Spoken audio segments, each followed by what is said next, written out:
kicked off. Thank you, Mandalee, and good afternoon, everyone. Thank you for joining us this afternoon for our part one of the program evaluation webinar series. I'll go ahead and share my screen to share just a brief PowerPoint I have prepared for you all. 1 second. It's in full screen mode and I don't need it to be there. All right, 1 second. Here we go.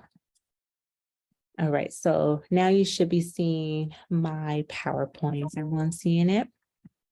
Perfect, perfect. So yes, this is part one, program evaluation at the consortium level. And I will be the facilitator, Veronica Parker. I just have a few brief words for you all, then I'll pass it over to our panelists, Carla. And Carla, please say your last name for me so I don't botch it. It's Slovacek. Thank you so much, Carla. And then we have Lydia Jones. Carla is the coordinator with the Capital Adult Education Regional Consortium, and Lydia is their subject matter expert, also with the Capital Adult Education Regional Consortium. And they will go into a little bit more about themselves and their role within the consortium in just a few moments.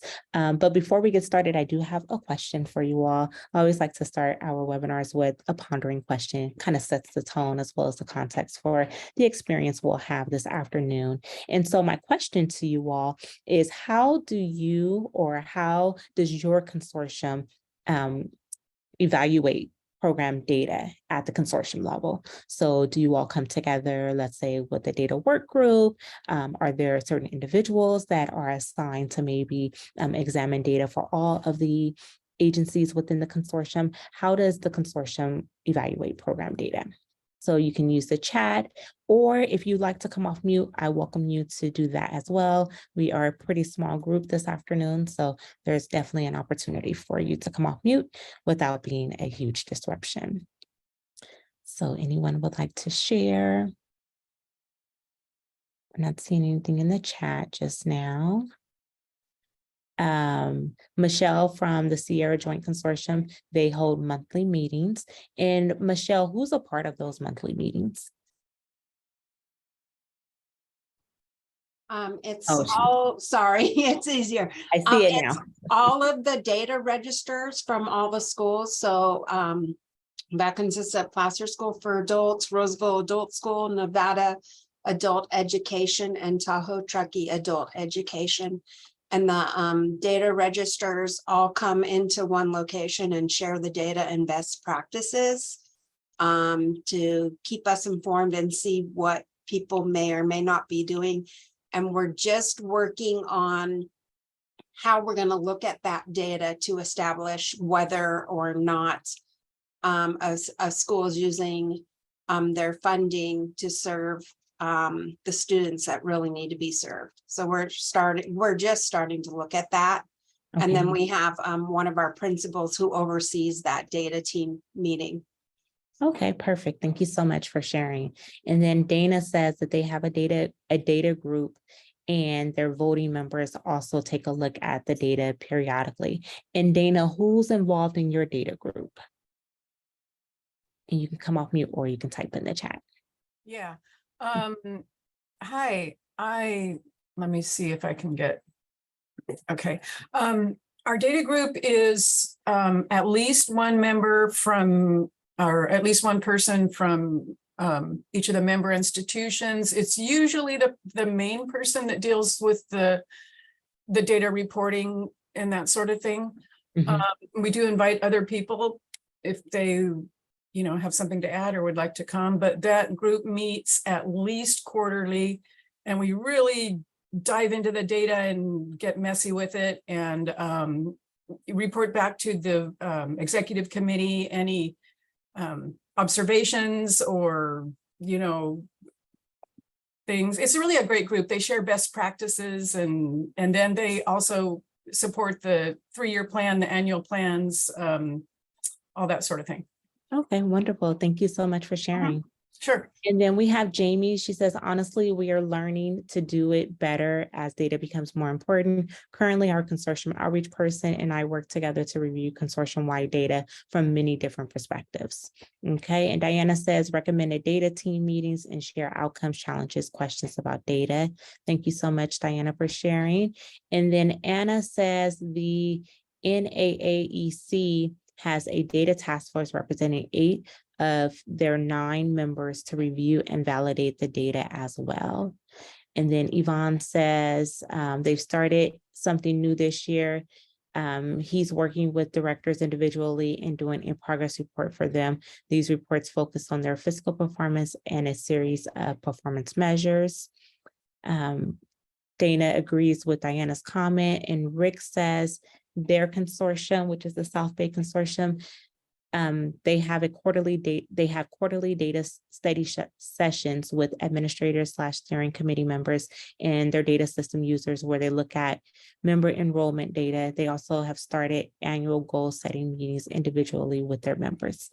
All right, well, thank you all very much for sharing what your consortium is doing to evaluate your data at the consortium level. Hopefully for all of you who are joining us this afternoon, maybe you've learned something new about how other consortia are evaluating their data at the consortium level. And then we'll also bring in the perspective as well as the processes within the Capital Adult Education Regional Consortium. So thank you all for that. And so just a little bit about why we are here and why we are hosting this particular webinar series. As you all know, program evaluation, along with all of the other state priorities, is a state priority for the CAP, but it's also, of course, as you know, extremely important. We look at program data for a number of reasons. We look at it to determine effectiveness of programs, to assess, if there's an opportunity to maybe amend, add, remove curriculum, looking at instructional practices, looking at student outcomes and how well they're doing, so on and so forth. But then also when we think about funding, we used our data as evidence of how we're doing within our particular programs. And then we also, to explain what adult education is, or to explain, to our stakeholders what's going on within our programs, using data as an opportunity to do so as well. So there are a number of reasons of why we use data, but as you all know, data and accountability is a huge part of CAP as a whole. And so it's an opportunity for us to continue to come together, continue to learn about different models and program practices, that consortia are utilizing to evaluate their data in an effective manner. And as I mentioned, it is a state priority for CAP. And so is everyone on the call familiar with the CAP state priorities, and in particular, the program evaluation state priority? You can just type a yes or a no in the chat, or you can use the reaction button just to let me know if you are familiar. So I'm seeing yeses from Thatcher and Dana. Anyone else familiar with the state priority for CAP program evaluation?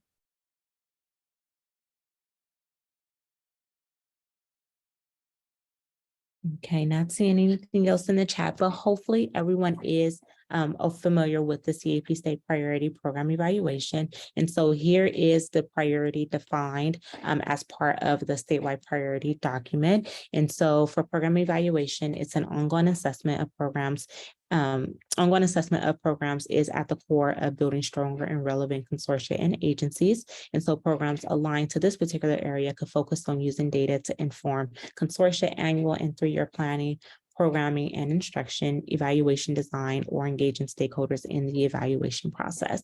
And so that's just to provide a little bit more context about the program evaluation state priority and why we are here learning more about program evaluation. And so that is all that I have for you all. I want to give Carla and Lydia ample amount of time because they have a lot of great activities as well as context to provide to you all to get you integrated into how they evaluate their program at the consortium level. So I will stop sharing my screen now and I will turn it over to Lydia and Carla. Oh. Can everyone see my our presentation there? Yes. Okay, thank you. Well, first of all, a big thank you for hosting us today, Veronica, Mandalee, and Holly. And good afternoon, everyone, and welcome to Data and Accountability, a hands-on approach. My name's Carla Slovacek. I am the coordinator with the Capital Adult Education Regional Consortium. And with me is...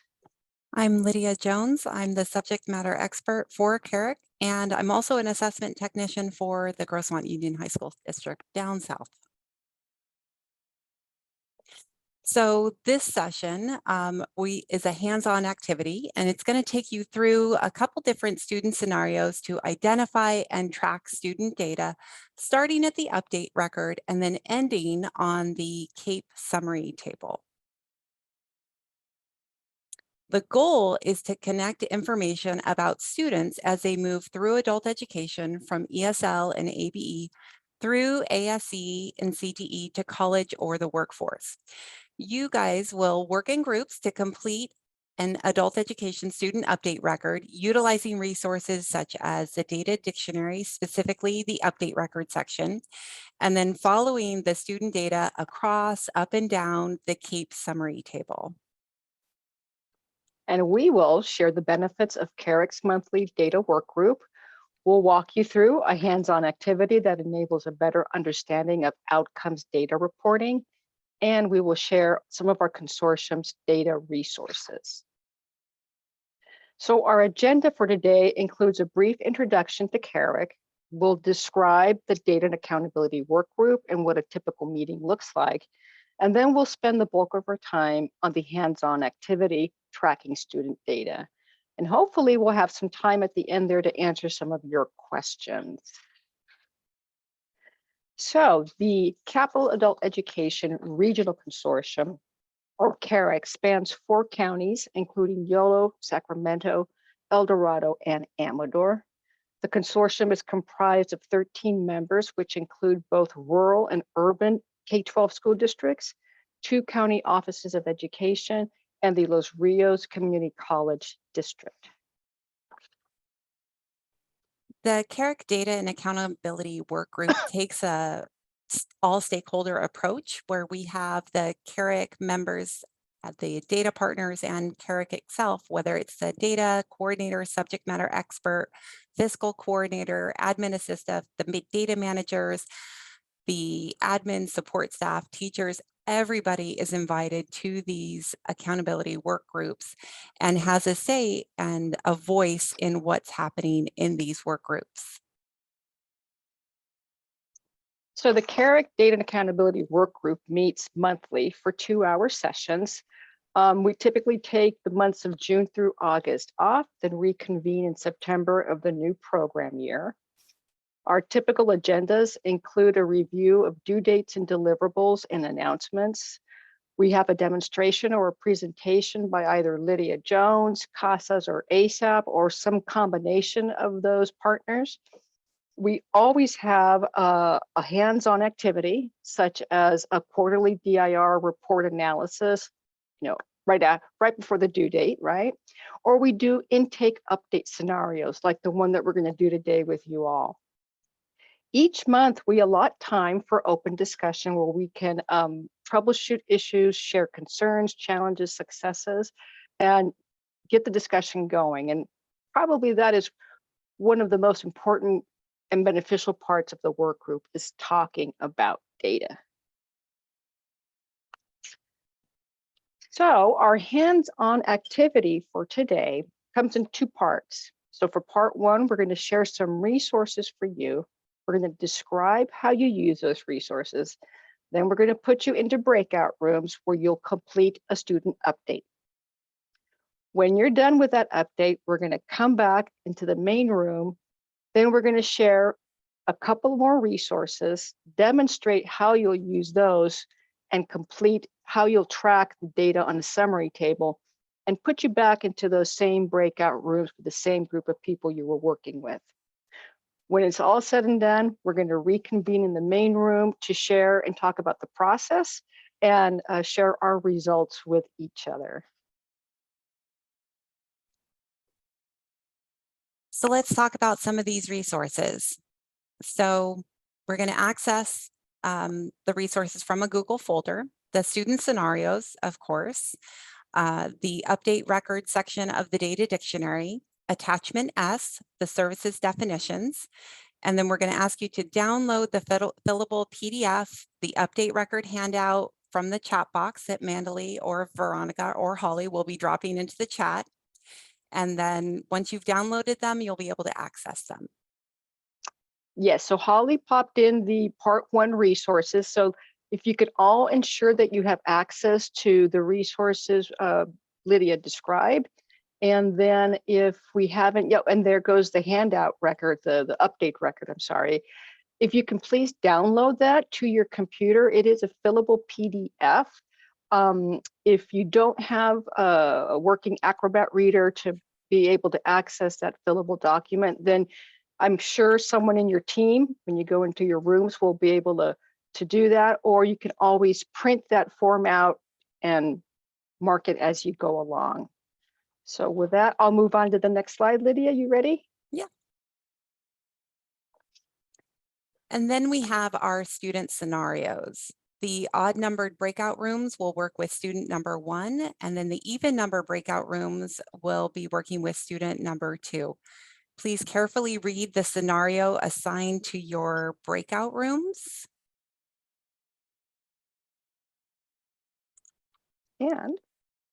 And then, of course, we have the update record. Using that information from the scenario, please complete the update record handout, whether you are printing the update record or you are filling out the fillable PDF. And then please reference those guides, the Cape WIOA Data Dictionary from the update section and the attachment S services documents. So I think we'll be opening the breakout rooms here. You'll be in groups of 4. To reiterate, use those resources. Try not to guess.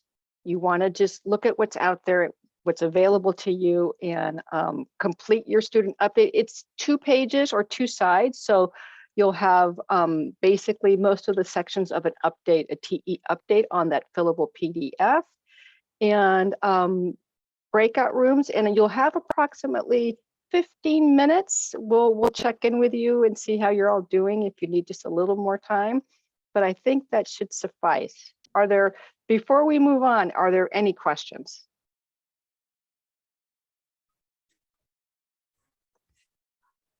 Okay.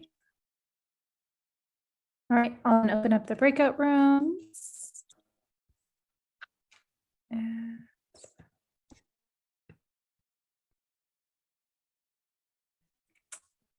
it's not me. Sorry, 1 second. We'll try that one more time.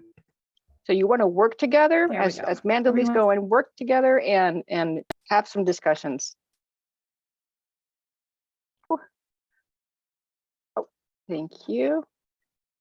All right, we hope you had enough time to complete your student update record. If not, perhaps there'll be some time when we go back in for the second part. But for right now, we are going to move along and show you what you're going to do next. So what we're going to do now, after you've completed part 1, is take a look at the additional resources you'll be using for part 2. So I think most of you are familiar with the graphic on the left, which is the CAPE outcomes AB 104, which include the 6 categories, including literacy gains, secondary, post-secondary, employment, wages, and transition outcomes. So at Carrick, we took AB 104 outcomes, that particular graphic, and combined it with a legend that we found in the TE report called Drill Down to Outcomes Monitor Report, which resulted in the chart you see on the right side of the screen. So that color chart we created is just another way of illustrating the same AB 104 information, right? Our members found it really helpful in understanding what triggers an outcome on the CAPE summary table, and it also supports our data alignment efforts, all right? So you'll be using this document. We're going to be giving you access to this other set of resources in a second. One more document to share with you though. The second document you'll use for the second part here is the CAPE summary info sheet. So this provides additional information regarding the columns on the CAPE summary table. I call it the summary table, the CAPE summary report. So you'll use these resources to guide you as you track the student data from your scenario and based on your update record. And using the additional resources, we're going to start tracking our student outcomes. So Mandalee, if you would please do me the favor of dropping the link to part 2 resources into the chat, please. Yes, and So- Holly actually just dropped that for you. Thank you much. Thank you much. So let's move on. Carla, All right. before you go on, can you just repeat where you got that chart? I have the Yes. drill down to CAPE outcome. Yes. So this chart right here, the chart on the right, it was a legend in a TE report, and the TE report is called Drill Downs to Outcome Monitor Report. So you have to run an outcomes report and then do a drill down, right? Thank you. It's at the very, very bottom, and it's incredibly useful, we thought. So let's go back here. So before we go into our breakout rooms, we're going to look at the CAPE summary table that you'll be completing. So we've created a representation of the CAPE summary report in the spreadsheet form, right? So it contains all of the headings and columns and rows that you'll see in the actual report. You'll also notice that each cell has an empty checkbox, which you'll be able to check or select based on your student scenario and your update record, right? Then each breakout room will have a corresponding tab. So you'll notice here at the bottom of my screen, breakout room is going to use group 1. Breakout room 2 will use group 2, and so on and so on, so that each breakout room or group has their own individual tab in the same spreadsheet. So before we share this particular link with you, Lydia is going to walk you through a demonstration. All right, so looking at this scenario, this student is enrolled in a beginning high ESL class at adult school in September. Her reading pretest score is 195 at entry. At the end of the school year, she made an 11-point gain and scored 206 on her post-test. The student passed an EL Civics co-op aligned to immigrant integration. The student has retained the same job she had upon enrollment. So using the information from the update record handout and the CAPE outcomes chart and the service supports type, we're tracking the student's data onto this student outcome. So this student, we can see, had all of these outcomes into our summary table. She's enrolled with the literacy gains pre-post. We can see her in column B, C, D, and then so forth all the way down into the rest of the table. And hopefully you didn't hear my telephone ringing. So if Mandalee, could you please, oh, she's on it, man. This is great. This is fabulous. And then, so what you're going to do, just to reiterate, select the tab that corresponds to your numbered room. So if you don't know what room you're in, I believe at the top of your breakout room, it should say what room you're in, and select your tab. Each tab has the assigned student scenario, so it'll be listed, it'll be displayed there on your tab as well. And you'll have, again, we'll have 15 to 20 minutes. We're gonna pop in and out and see how you all are doing. And if we all wrap this up early, we reconvene early. If not, we'll give you a little more time to work on this. And again, the purpose is not to guess. The purpose is to talk and look at the resources we've given you and to use the scenario to guide your tracking of the student data. So I think with that being said, I think everyone can go back to the same breakout rooms. Move on. I'm going to share my screen again, and we'll go from there. Can everyone see that? All right, great. So student scenario number 1, Lydia, that is your slide. It is my slide. So this was our student who had completed a 300-hour course, including IT fundamentals, Microsoft Office, and IT CompTIA A+ certification. And after completing a related course earlier in the same year, the student had now articulated to the local community college to continue their IT training. The student has retained employment throughout the course, but is looking to improve their wages. The student hopes that these certifications will expand their marketability in the labor force. The student took advantage of a field trip during the semester to observe the local community college and learn how to enroll. So, does anyone want to share what they thought of this student? Or do they just want the answers? Or what we think the answers are? Or if there are any answers?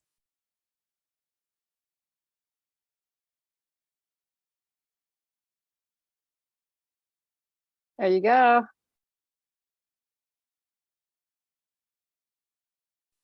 Anybody agree, disagree, have something to add?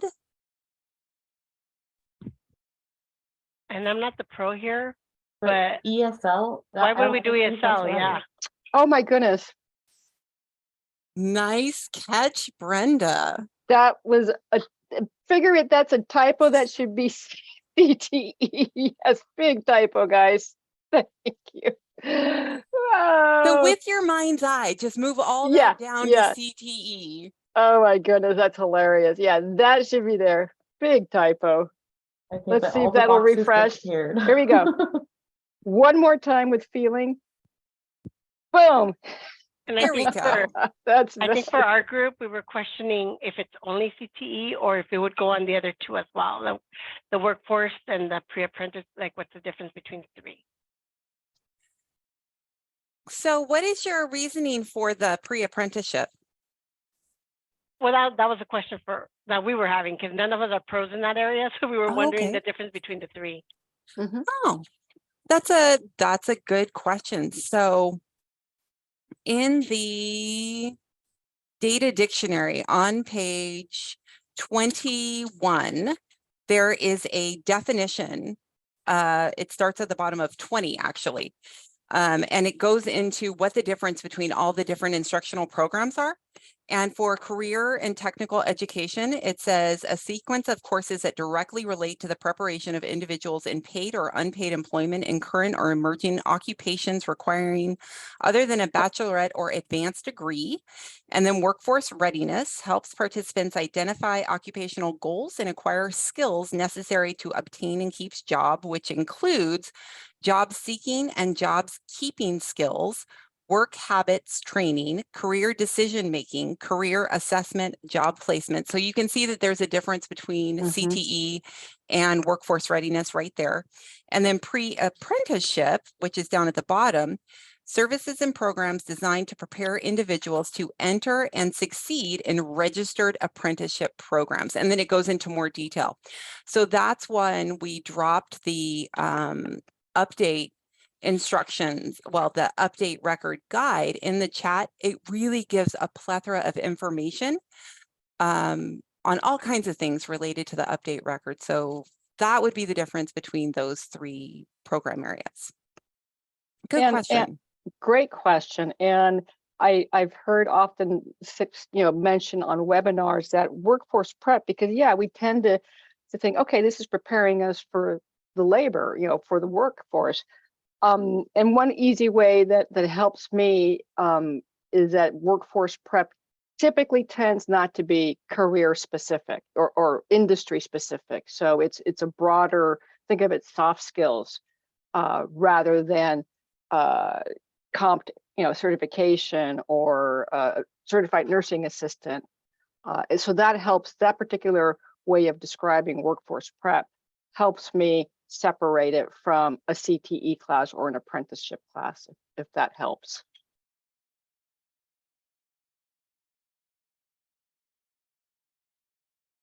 Are there any other questions or comments on the correct the correct outcomes? We also had checked training services received in column P.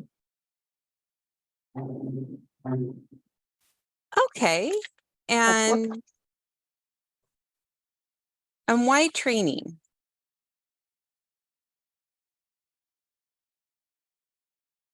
Oh, I don't know. Someone else from our group say it. I think again, we were looking at the certification and training on a specific course because they were looking at the job that they wanted. So that's kind of how we were looking at it. Yeah, no. I totally can see where you would Mhm. want to have training there.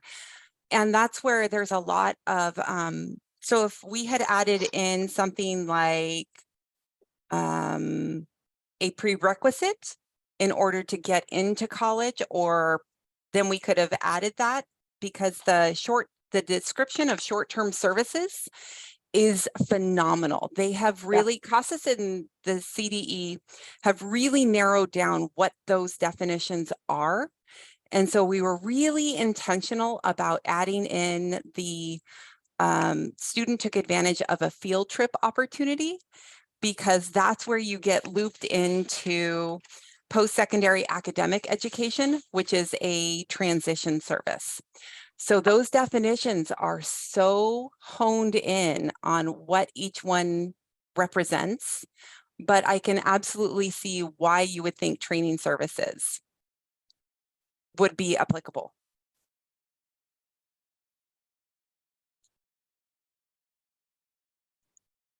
There is a quick question in the chat. So where is page 2021 referred to in the data dictionary on apprenticeship?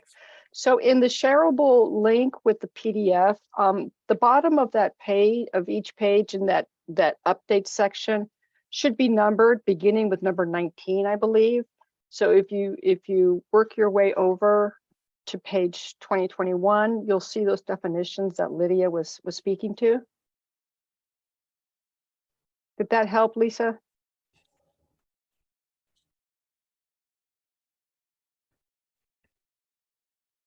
I hope so. If not, we can help you find it a little later. Yeah, that would be great. I'm only seeing to page 15, so I must be missing something. Let me throw.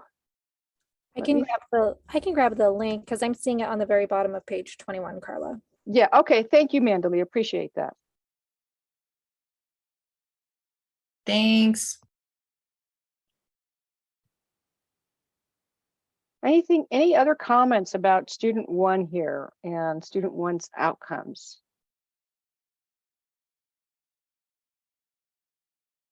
All right. I think we're good. I'm looking at time, so I think I'm gonna move on to student scenario number 2. I do believe I have these right. Let me check. Okay, so student 2 enrolled in an advanced ESL class at adult school and community education in September. In March of the same program year, the student scored 241 on a level D CASAS test and completed the ESL program. Student 2 said the additional ESL tutoring the school provided helped his score. He was interested in pursuing the GED and enrolled in a GED test preparation class at the same school. Student 2 also completed 20 hours of job skills training. He used the school's job center computer lab to look for and apply to job openings. This was his primary goal for enrolling in the school. And he recently got a job with a local employer. So there's a lot of stuff happening with student number 2, lots of stuff. So does anyone have any thoughts or comments or want to share their some of their results or conversations they had?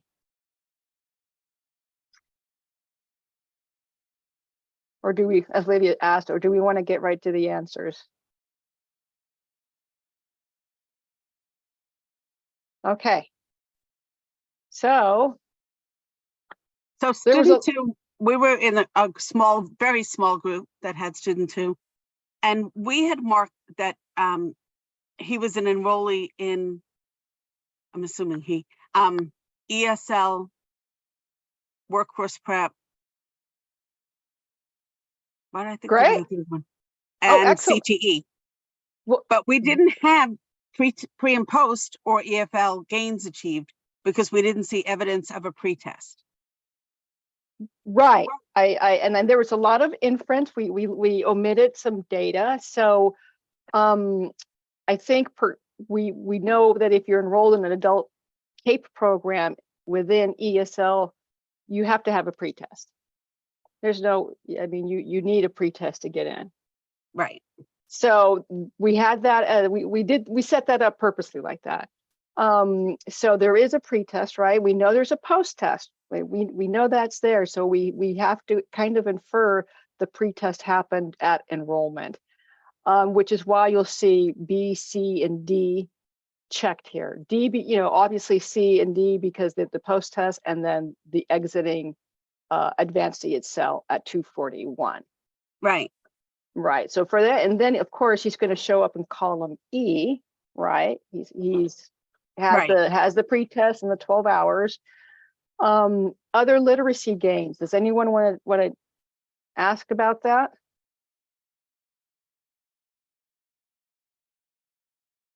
Well, he said the additional ESL tutoring provided helped his score, which again implies, I mean, we were trying not to infer, but implies that he. Can I also say we did the same thing. We just we weren't guessing, right? We were purposely not guessing, but yes, if we were to infer and to assume that there was a pre-score, we would have given them a gain probably and a whole bunch of other things, but that we didn't have that in this scenario. I hear you. And again, this is to generate those conversations, it's to get us talking about, well, I don't see this pretest. No, I don't see it either. It's not there, but we know he's got a post test. So that's not guessing right there, right? That's just deducting the requirements of CAPE and that part. Right. And my only comment about that is that's where you need your team to have data input. The teacher, the clerk in the office that talks to the students every day or every week and knows their children's birthdays, that kind of stuff, Right. So we also have other literacy gains. So that would be column G. We checked also entered employment, column J, increased wages, because by default he got a job, so he got more wages or got wages. Transition post-secondary achieved, that was the student's transition to enrollment in GED test prep, right? And then all of the services except R, we left R unchecked because we don't have a definition yet for that. If that's Could I ask a question about J, and I'm sorry, column K, increased wages achieved? Please. We didn't see anything that quite said that, so maybe I'm misunderstanding the definition of increased wages. So we talked about this, and we had the similar conversation recently with another group of people we were working on with this one, and we kind of agreed that if the student didn't have a job and then got a job, that resulted in increased wages. Again, now these are conversations you're going to have at your own agency, right? This is what we would mark here at Carrick. You have to have those talks and discussions. There, as Jay says, and there's no CAPE police, right? Yeah. And those are the types of conversations you have with your administrators, your data managers, your leads, your support staff to come to an agreement to make those decisions. But then you want to stick and keep yourself aligned so that you're always doing the things consistently, marking those outcomes consistently. Thank you. Appreciate that. I think what I'm noticing is just that it's a tiny bit different than what is required of us with the core performance WIOA questionnaire. And so, a payment point is issued if someone has increased wages, and so that's just, it's slightly different between CAPE and WIOA is what I'm gathering from this discussion. So that's a little tricky. I mean, I really appreciate the ability to have these kind of conversations and actually learn from everybody on the call, because I think, maybe we're not doing everything right. I am sure we're not doing everything right. Great comment, Jamie. And then, yes, we have to kind of untangle or discern WIO and CAPE, right? So checking this for a CAPE outcome is not going to generate anything on WIOA. I mean, if you're a CAPE only school, for instance, right? And we do have those members, at least in our consortium, that are CAPE only. Yeah, I liked Dana Galloway's comment, because that was my line of thinking too. If you have a job, she said, I think a lot of us think there have to be wages already to have an increase. So that was sort of my thinking, but maybe that's faulty. I agree. I mean, it is, we don't have that definition anywhere. So right now, this is the way we came to an agreement on checking increased wages, because if there were 0 wages and then now they've got wages, to us, again, some say tomato, some say tomato. Right.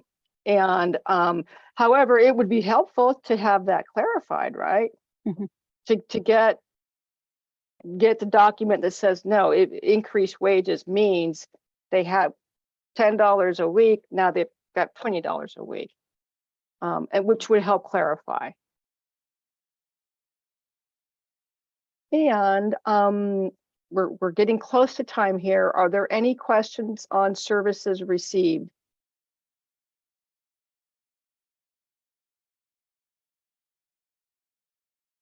Any questions at all on the process? I mean, again, the process was to get us to look at the resources, to talk together with our agencies and our teams to come to understandings of what we're reporting and collecting.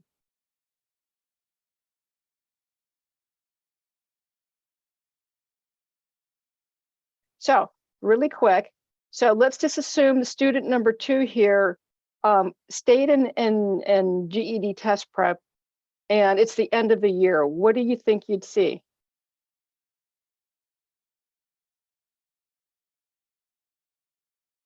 We would see this, right? If the student, it's the end of the year and the student is still in GED test prep. We would have to have another update record, right? The student would need a second update record. Then let's just assume that the 20 hours of job skills training was designated in TE. I think, Diana, you mentioned this, that the job skills training class was designated in TE as workforce prep.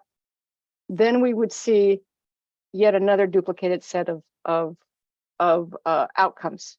And then the student would appear in the duplicated row at the very bottom of the CAPE, well, not the very bottom, but the row that designates duplicated students.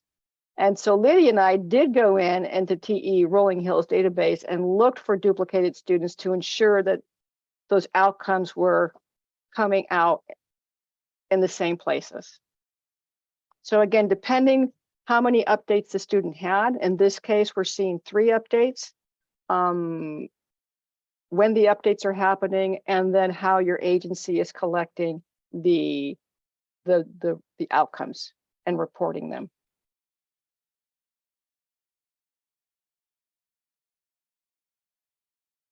Any final thoughts?